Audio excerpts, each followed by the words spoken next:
بسم الله الرحمن الرحيم.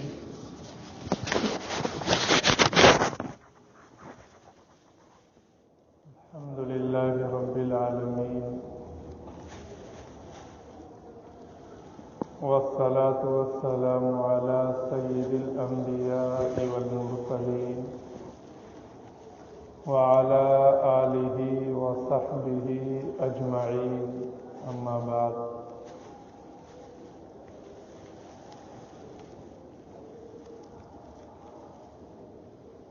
قال رسول الله صلى الله عليه وسلم: المسلم من سلم المسلمون من لسانه ويده،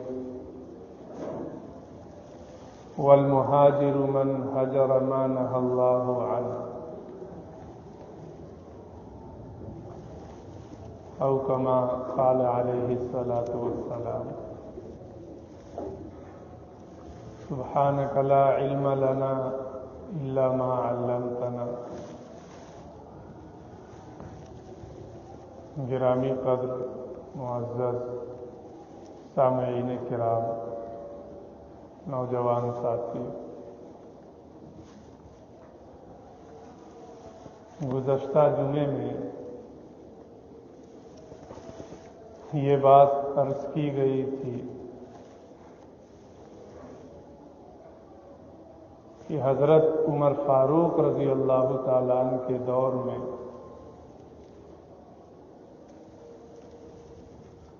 اسلامی کیلنڈر کی بنیاد ہجرت پر رکھی گئی،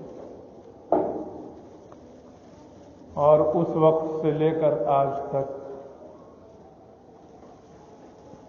ہمارے یہاں اسلامی عبادات کا تعلق اسی ہجری کیلنڈر سے ہے۔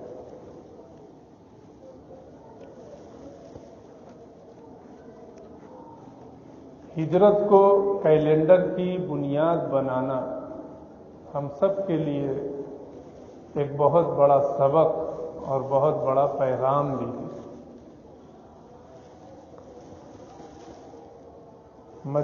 مکے سے مدینے کی جانب جو ہجرت کی گئی وہ کفر سے اسلام کی جانب ہجرت تھی،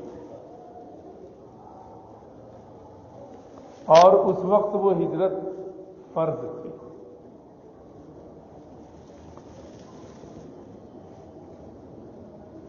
لیکن جب اسلام مضبوط ہوا، پوری دنیا میں پھیل گیا، مکے میں بھی اسلام کا جھنڈا بلند ہو گیا، تو پھر ہجرت ختم ہو گئی۔ لیکن وہ ہجرت ہم سب کو یہ پیغام دیتی ہے کہ جس علاقے میں بھی، جس ماحول میں بھی، جس سماج میں بھی اسلامی تعلیمات پر عمل کرنا دشوار ہو، اس ماحول کو، اس سماج کو اور اس معاشرے کو، اس علاقے کو چھوڑ کر کے ایسی جگہ قیام کرنا ضروری ہو جاتا ہے جہاں انسان آزادی کے ساتھ، سکون اور اطمینان کے ساتھ اسلام کی تعلیمات پر عمل کر سکے۔ اس اعتبار سے اگر دیکھا جائے تو ہجرت آج بھی باقی ہے، اور اس ہجرت کو ہم سب کو یاد رکھنا بھی چاہیے اور اس پر عمل بھی کرنا چاہیے۔ برائیوں سے نیکیوں کی جانب ہجرت، بددینی سے دین کی جانب ہجرت، دنیا داری سے دینداری کی جانب ہجرت، نافرمانی سے فرمانبرداری کی جانب ہجرت، اور غیر اللہ کی محبت سے اللہ کی محبت کی جانب ہجرت، شراب خانے اور مے خانے سے خانہ خدا کی جانب ہجرت آج بھی جاری ہے، اور آج بھی اس پر عمل کرنا مسلمانوں کے لیے ضروری ہے۔ اللہ کے رسول صلی اللہ علیہ وسلم نے ارشاد فرمایا کہ حقیقی مہاجر اور حقیقت میں ہجرت کرنے والا شخص تو وہ ہے جو ان تمام چیزوں کو چھوڑ دے جن کو اللہ رب العزت نے منع فرمایا ہے، جن سے روکا گیا ہے، جن کو گناہ قرار دیا گیا ہے، اور جن کے ارتکاب پر جہنم کی وعید سنائی گئی ہے، ایسی تمام چیزوں کو چھوڑ دینا اصل میں ہجرت ہے، جو آج بھی قائم ہے، دائم ہے، جاری ہے۔ اور اس ہجرت پر ہم سب کو عمل کرنا ضروری ہے۔ اگر ہم بے نمازی ہیں تو اس عمل سے ہجرت کر کے نماز جیسی مقدس چیز اور مقدس عبادت کی جانب ہجرت کرنا ضروری ہے۔ اگر گناہوں میں ملوث ہیں، غلط کاریوں میں ملوث ہیں، تو ان کو چھوڑ کر کے اللہ کی اطاعت و فرما برداری کی جانب ہجرت کرنا ضروری ہے۔ یہ حقیقت میں ہجرت ہے اور یہ آج بھی جاری ہے۔ ہجری سن کے ذریعے ہم سب کو یہ سبق بھی ملتا ہے، اور اس کی اہمیت اس لیے بھی بہت زیادہ ہے کہ اسلام مسلمانوں سے یہ چاہتا ہے کہ وہ دنیا میں ایسی زندگی گزاریں جس زندگی کی بنیاد پر کل قیامت میں اللہ کی رضا، اللہ کی خوشنودی نصیب ہو سکے، اور اس کے بدلے میں اللہ مسلمانوں کو راحت و آرام کی شکل میں جنت عطا فرمائے۔ یہ دنیا عیش مستی سیر و تفریح کے لیے نہیں بنائی گئی ہے، یہ دنیا دارالعمل ہے، یہ دنیا کھیتی کرنے کی جگہ ہے۔ کل قیامت میں، آخرت میں وہ کھیتی کاٹی جائے گی، اور جیسے دنیا کا دستور ہے کہ جو بویا جائے گا وہی کاٹا جائے گا، ویسے ہی عمل کے اعتبار سے یہاں جو بویا جائے گا آخرت میں وہی کاٹا جائے گا۔ جیسے دنیا کا دستور ہے کہ بیج جس چیز کا استعمال کیا جائے گا غلہ اور پھل ویسا ہی پیدا ہوگا، اس میں جیسی محنت کی جائے گی، جتنی نگرانی کی جائے گی، اس کا فائدہ اسی اعتبار سے محنت کرنے والے کو حاصل ہوگا۔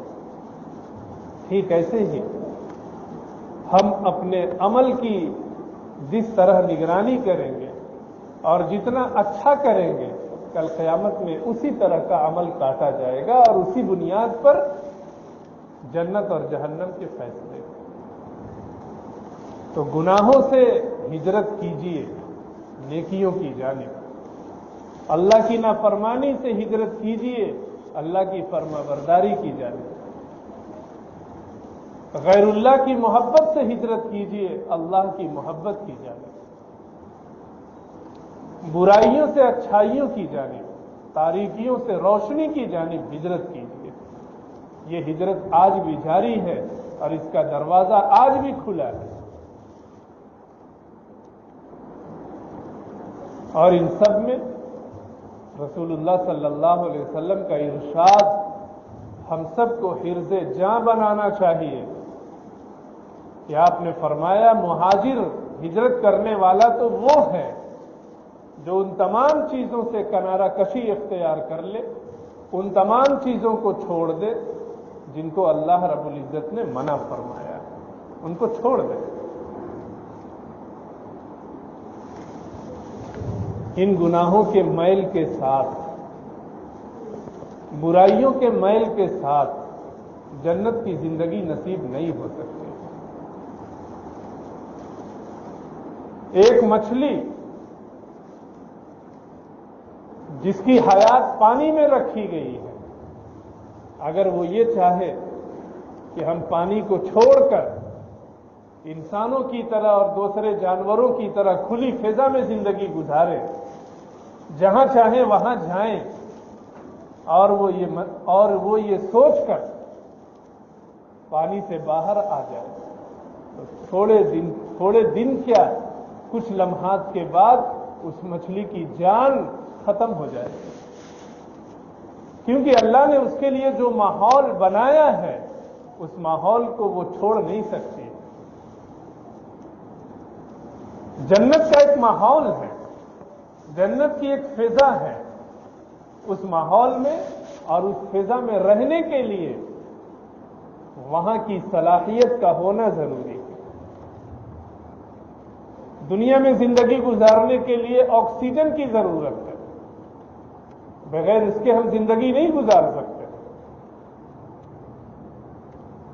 اور یہاں بھی زندگی گزارنے کے لیے آکسیجن کی جو ضرورت ہے اس کے لیے ہمیں سانس لینا پڑتا ہے۔ دنیا میں آکسیجن ہے، لیکن اگر ہم اپنی ناک بند کر لیں، سانس بند کر لیں تو جان چلی جائے گی۔ تو جنت کا آکسیجن، جنت کا ماحول اور جنت کی فضا اللہ نے ایسی بنائی ہے کہ وہاں وہی شخص زندگی گزار سکتا ہے اور زندگی گزارنے کا اہل بن سکتا ہے جس کا دل گناہوں سے محفوظ ہو، گناہوں کے میل سے صاف ستھرا ہو، اس کے بغیر وہاں کی زندگی نصیب نہیں ہو سکتی۔ اور جن مسلمانوں نے اپنے دلوں کو گناہوں سے گندا کر رکھا ہے، اگر مرنے سے پہلے اس کی صفائی نہیں کی گئی تو کل قیامت میں اللہ رب العزت اس کی صفائی کریں گے۔ یہاں کی صفائی تو توبہ اور ندامت کا اظہار ہے، اللہ سے معافی مانگ لینا ہے، رو لینا ہے، گڑ گڑا لینا ہے اور گناہوں کو چھوڑ دینا ہے۔ لیکن وہاں کی صفائی بہت خطرناک ہے۔ گناہوں کی صفائی کے لیے اللہ نے وہاں آگ بنائی ہے۔ جیسے اس دنیا میں لوہے کا میل اور لوہے کا زنگ آگ سے صاف ہوتا ہے، ویسے ہی وہاں گناہوں کا میل آگ سے صاف کیا جائے گا۔ اور کون ہے جو وہ یہ کہہ سکے کہ ہمیں آگ کی صفائی منظور ہے، آگ کی حرارت اور اس کی تکلیف ہمیں منظور ہے؟ کوئی نہیں کہہ سکتا۔ اس لیے وقت رہتے اپنے دلوں کی صفائی کریں، گناہوں سے توبہ کریں، معافی مانگیں اور گناہوں کو چھوڑ کر اللہ کی جانب ہجرت کرنے کی کوشش کریں۔ جب تک ہماری آنکھیں کھلی ہوئی ہیں ہمارے پاس موقع ہے کہ ہم گناہوں کو چھوڑ دیں، سچی پکی توبہ کر کے شرعی اور سنی زندگی گزارنے کی کوشش کریں، موقع ہے یہ۔ اور اللہ رب العزت کی مہربانی دیکھیے، اللہ کی رحمت دیکھیے، اللہ کا رحم و کرم دیکھیے کہ اللہ نے ہم سب کو مختلف اوقات میں ایسے ایسے اوقات دیے ہیں اور ایسی ایسی عبادتیں دی ہیں کہ اگر ان عبادتوں کو اختیار کر لیا جائے تو وہ گناہ بھی معاف ہو جاتے ہیں۔ ان میں سے، ان عبادتوں میں سے ایک عبادت عاشورہ کا روزہ بھی ہے۔ سال میں ایک مرتبہ آتا ہے، لیکن ایک مرتبہ اخلاص کے ساتھ عمل کر لینے کی وجہ سے اور اس کی برکت سے اللہ رب العزت پچھلے ایک سال کے گناہ معاف فرما دیتے ہیں۔ ایک سال کا حساب و کتاب بھی ہمارے پاس نہیں ہے کہ پچھلے 10 محرم سے لے کر آج 9 محرم تک ہم نے کتنے گناہ کیے ہیں، ہمارے پاس کوئی حساب کتاب نہیں۔ پیسوں کا حساب کتاب ہے، لین دین کا حساب کتاب ہے، دکانداری کا حساب کتاب ہے، قرض کا حساب کتاب ہے، بینک بیلنس کا حساب کتاب ہے، لیکن نماز کتنی چھوٹی، اس کا کوئی حساب نہیں۔ روزے کتنے چھوٹے کوئی حساب نہیں، تراویح کی کتنی رکعتیں ہم نے چھوڑی ہیں کوئی حساب نہیں، زکوٰۃ کا حساب کتاب نہیں ہے، مال کا حساب کتاب نہیں ہے، قرآن کریم کی تلاوت کا حساب و کتاب نہیں ہے۔ کیسے مسلمان دنیا کے حساب میں اتنے پکے اور عبادت، ریاضت، مجاہدہ اور آخرت کے حساب میں اتنے کچے؟ غور کرنے کی چیز۔ لیکن اس کے باوجود اللہ کا رحم دیکھیے کہ بندہ اگر گناہوں کا حساب کتاب نہیں رکھے ہوئے ہے، اسے یاد بھی نہیں ہے، اگر اس نے عاشورہ کا روزہ رکھ لیا، 10 محرم کا روزہ رکھ لیا، سرکار دو عالم صلی اللہ علیہ وسلم فرماتے ہیں مجھے اللہ سے قوی امید ہے کہ اللہ اس کے پچھلے 1 سال کے گناہ معاف فرما دے، 1 سال کے گناہ معاف فرما دے۔ اور ابن ماجہ کی روایت میں تو اگلے 1 سال کا بھی ذکر ہے کہ آئندہ 1 سال کے گناہ بھی اللہ معاف فرما دے۔ اس لیے ایسے خاص موقعوں سے ہم مسلمانوں کو جن کی زندگیاں گناہوں میں گزر رہی ہیں فائدہ اٹھانا چاہیے۔ سرکار دو عالم صلی اللہ علیہ وسلم جب مکے میں تھے 10 محرم کا روزہ رکھا کرتے تھے، پابندی سے رکھا کرتے تھے، بلکہ روایتوں سے معلوم ہوتا ہے کہ رمضان المبارک کے روزوں کے فرض ہونے سے پہلے عاشورہ کا روزہ فرض تھا، اور جب رمضان المبارک کے روزے فرض ہوئے تو عاشورہ کا روزہ فرض نہیں رہا لیکن مستحب باقی رہا۔ اور جب آپ مدینہ تشریف لائے یہاں بھی آپ یہ روزہ رکھا کرتے تھے۔ بعض روایتوں میں ہے کہ آپ رمضان المبارک کے روزوں کے بعد سب سے زیادہ اہتمام کے ساتھ عاشورہ کا روزہ رکھتے تھے، اس کی تاریخوں کو یاد کرتے تھے، کب 10 محرم آ رہا ہے۔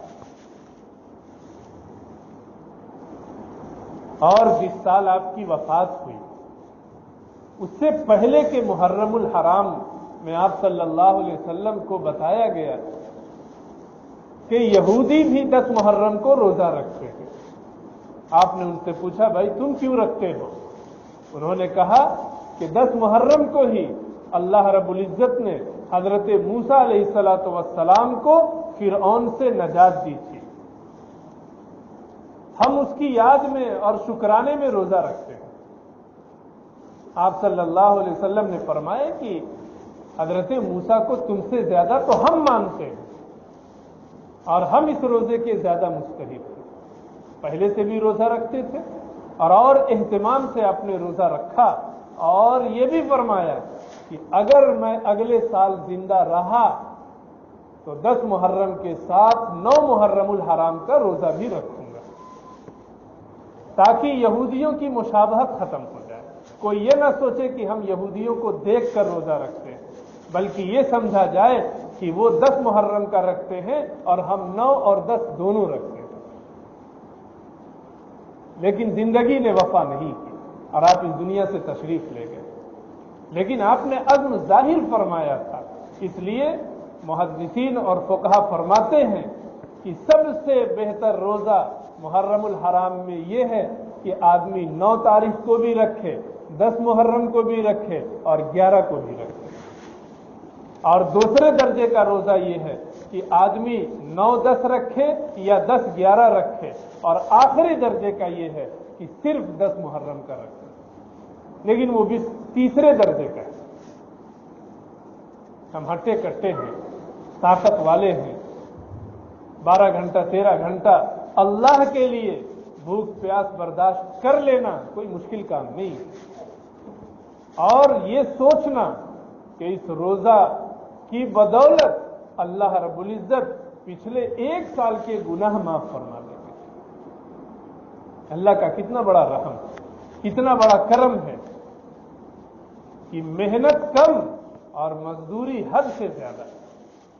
دنیا کا دستور تو ایسا نہیں ہے، ہم ایک مزدور کو بلاتے ہیں، 5 گھنٹہ 6 گھنٹہ 10 گھنٹہ مزدوری کرتا ہے، اس کی جتنی مزدوری ہے اس سے زائد نہیں دیتے، لیکن اللہ کی شان کریمی دیکھیے کہ محنت ایک دن کی، اور ایک دن میں بھی صرف دن کی، رات کی نہیں، اور مزدوری 1 سال کی، مزدوری ایسی کہ اس مزدوری کے ذریعے ہم 1 سال کے گناہوں کو دھو سکتے ہیں۔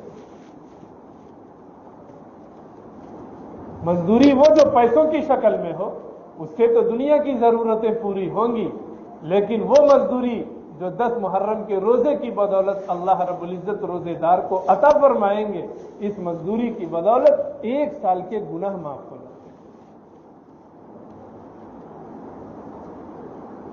ہیں۔ اس روزے کو اس پس منظر میں بھی دیکھنا چاہیے کہ گناہ چھوڑ کر نیکیوں کی جانب آنے والی ہجرت جو آج بھی قائم ہے، اور اس ہجرت کو ہمیں اپنانا چاہیے۔ 10 محرم الحرام کا روزہ اسی ہجرت کا ایک حصہ ہے۔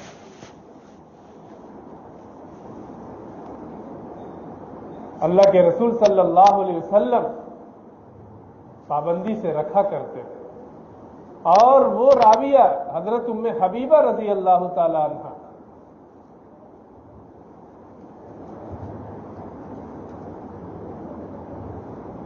نہیں، ان کا قصہ نہیں، وہ ابھی تھوڑی دیر میں بیان کروں گا۔ آپ صلی اللہ علیہ وسلم اور دیگر صحابہ کرام پابندی سے 10 محرم الحرام کا روزہ رکھا کرتے ہیں۔ ہمیں بھی رکھنا چاہیے، خواتین کو بھی رکھنا چاہیے، اور ہر اس شخص کو رکھنا چاہیے جو بالغ ہے۔ سال میں 1 بار موقع ملتا ہے، لیکن اس کے ساتھ ساتھ یہ بھی یاد رکھنا چاہیے کہ گناہ 2 طرح کے ہوتے ہیں۔ ایک بڑے بڑے گناہ، جیسے والدین کی نافرمانی کرنا، کسی کی زمین ہڑپ لینا، کسی کا پیسہ ہڑپ لینا، کسی کو مار دینا، کسی کو گالی دے دینا، جھوٹی گواہی کے ذریعے کسی کا مال ہڑپ لینا، بدنگاہی کرنا، زنا کرنا، شراب پینا، نماز چھوڑنا، زکوٰۃ نہ دینا، صاحب نصاب ہونے کے باوجود حج نہ کرنا، یہ سب بڑے بڑے گناہ ہیں۔ اور کچھ چھوٹے چھوٹے گناہ ہوتے ہیں، جیسے کبھی کسی وجہ سے جماعت کا چھوڑ دینا، عذر کی وجہ سے جماعت چھوڑ دینا، سنتوں کا چھوٹ جانا، کھانا کھانے سے پہلے جو دعا پڑھنی چاہیے اس کا چھوٹ جانا، سونے اور اٹھنے کی جو دعائیں ہیں وہ چھوٹ جانا، وغیرہ وغیرہ چھوٹے چھوٹے گناہ ہیں۔ 10 محرم الحرام کا روزہ رکھنے کی وجہ سے جو گناہ معاف ہوتے ہیں وہ چھوٹے چھوٹے گناہ معاف ہوتے ہیں، اور جو بڑے بڑے گناہ ہیں ان گناہوں کے لیے توبہ کرنا ضروری ہے، اللہ سے معافی مانگنا ضروری ہے، وہ بغیر توبہ کے معاف نہیں ہوتے۔ کسی کی زمین لی ہے تو 10 محرم کا روزہ رکھنے سے وہ گناہ معاف نہیں ہوگا۔ کسی کو ستایا ہے، کسی کو گالی دی ہے تو 10 محرم کا روزہ رکھنے سے وہ گناہ معاف نہیں ہوگا۔ والدین کو ستایا ہے، رلایا ہے تو 10 محرم کا روزہ رکھنے سے وہ گناہ معاف نہیں ہوگا۔ وہ توبہ کرنا پڑے گا، اللہ سے معافی مانگنی پڑے گی، اور جس کا دل دکھایا ہے اس سے بھی معافی مانگنی پڑے گی۔ نمازیں چھوڑی ہیں تو 10 محرم کا روزہ رکھنے سے یہ گناہ معاف نہیں ہوگا، نمازوں کی قضا کرنی پڑے گی۔ نماز چھوڑنے کا جو گناہ ہوا اس پر اللہ سے معافی مانگنی پڑے گی۔ کسی کے پیسے لیے ہیں، 10 محرم کا روزہ رکھنے سے وہ گناہ معاف نہیں ہوگا، وہ پیسے واپس کرنے پڑیں گے۔ کسی کا قرض لیا ہے، 10 محرم کا روزہ رکھنے سے وہ قرض معاف نہیں ہوگا، وہ قرض واپس کرنا پڑے گا۔ اللہ کے جو حقوق ہیں، بندوں کے جو حقوق ہیں، وہ 10 محرم کا روزہ رکھنے سے معاف نہیں ہوں گے، بلکہ ان حقوق کو صاحب حق تک واپس کرنا اور پہنچانا ضروری ہے، اس کا بھی خیال رکھنا چاہیے۔ لیکن یہ کیا کم ہے کہ وہ چھوٹے چھوٹے گناہ بھی 10 محرم کا روزہ رکھنے سے معاف ہو جاتے ہیں۔ اس لیے اس موقع پہ روزہ بھی رکھنا چاہیے، اور بڑے بڑے گناہوں سے توبہ بھی کرنا چاہیے، جو حقوق ہیں وہ ادا بھی کرنا چاہیے، اور اللہ کا اس معنی کر شکر ادا کرنا چاہیے کہ اللہ نے کم محنت کرا کے بہت بڑی مزدوری عطا فرما دی۔ اور ایسے بہت ساری مثالیں، ایک چھوٹی سی مثال تو ہے چھوٹی لیکن کام بہت بڑا ہے۔ حضرت ام حبیبہ رضی اللہ تعالی عنہا فرماتی ہیں کہ ایک موقع پر اللہ کے رسول صلی اللہ علیہ وسلم نے ارشاد فرمایا کہ جو بندہ دن بھر میں 12 رکعت سنت پڑھ لے، 12 رکعت سنتوں کی حفاظت کر لے، اللہ رب العزت اس کے لیے جنت میں ایک محل بنائے۔ 12 رکعت پر ایک محل، وہ 12 رکعت کون سی ہیں؟ فجر کی نماز سے پہلے 2 رکعت سنت مؤکدہ، ظہر سے پہلے 4 رکعت سنت مؤکدہ، ظہر کے بعد 2 رکعت سنت مؤکدہ، مغرب کے بعد 2 رکعت سنت مؤکدہ، اور عشاء کے بعد 2 رکعت سنت مؤکدہ۔ دن بھر میں یہ جو 12 رکعتیں ہیں، اگر کوئی بندہ ان کی محافظت کرتا ہے، پابندی سے پڑھتا ہے، تو اللہ رب العزت اس کے لیے جنت میں ایک محل تعمیر فرمائے۔ کتنا آسان سودا ہے، کتنا سستا ہے، اور انعام کتنا قیمتی ہے۔ محنت کتنی کم ہے کہ 24 گھنٹے میں 2 رکعت فجر سے پہلے، 4 رکعت ظہر سے پہلے، 2 رکعت ظہر کے بعد، 2 رکعت مغرب کے بعد، 2 رکعت عشاء کے بعد، کتنا وقت لگتا ہے، اور اس کے بدلے میں اللہ رب العزت جنت میں محل عطا فرمائے۔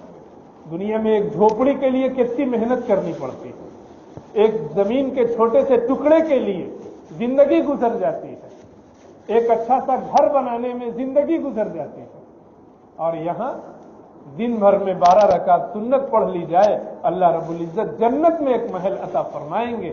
دنیا کا وہ گھر تو ہم چھوڑ کر جائیں گے، اور آخرت میں جنت میں ملنے والا وہ گھر ہمیشہ ہمیشہ رہنے والا ہے۔ لیکن اس کے ساتھ یہ بھی ذرا دیکھیے کہ آج ہم نے ان 12 رکعت سنتوں کے سلسلے میں کیا رویہ اپنا رکھا ہے۔ صرف ایک ہفتے کا جائزہ لیا جائے تو دنیا کے مسلمانوں کی ایک بڑی تعداد ایسی ملے گی کہ وہ ان سنتوں کو نہیں پڑھتے، اور کیسے پڑھیں گے، وہ تو فرض نہیں پڑھتے۔ فجر سے پہلے 2 رکعت سنت تو وہ پڑھے گا جو فجر کی نماز کے لیے آیا ہو اور بیدار ہوا ہو، ظہر سے پہلے 4 رکعت سنت تو وہ پڑھے گا جو ظہر پڑھنے کے لیے آیا ہو، مغرب کے بعد 2 رکعت سنت تو وہ پڑھے گا جو مغرب کی نماز پڑھ چکا ہو۔ اور آج ہم نے نماز کا کیا جنازہ نکال رکھا ہے، یہ غور کرنے کی چیز ہے۔ اور شروع میں جو بات عرض کی گئی کہ گناہوں کو چھوڑ کر نیکیوں کی جانب ہجرت کریں، اس کا مطلب یہی ہے کہ جتنے غلط کام ہیں، جتنے گناہ کے کام ہیں، ان سے ہجرت کر لیجیے، نافرمانی سے فرما برداری کی جانب ہجرت کیجیے، گناہوں سے نیکیوں کی جانب ہجرت کیجیے، ترک صلاۃ سے ادائے صلاۃ کی جانب ہجرت کیجیے، غیر اللہ کی محبت چھوڑ کر اللہ کی محبت کی جانب ہجرت کیجیے۔ اللہ ہم سب کو ہجرت کا یہ پیغام سمجھنے کی توفیق عطا فرمائے، اور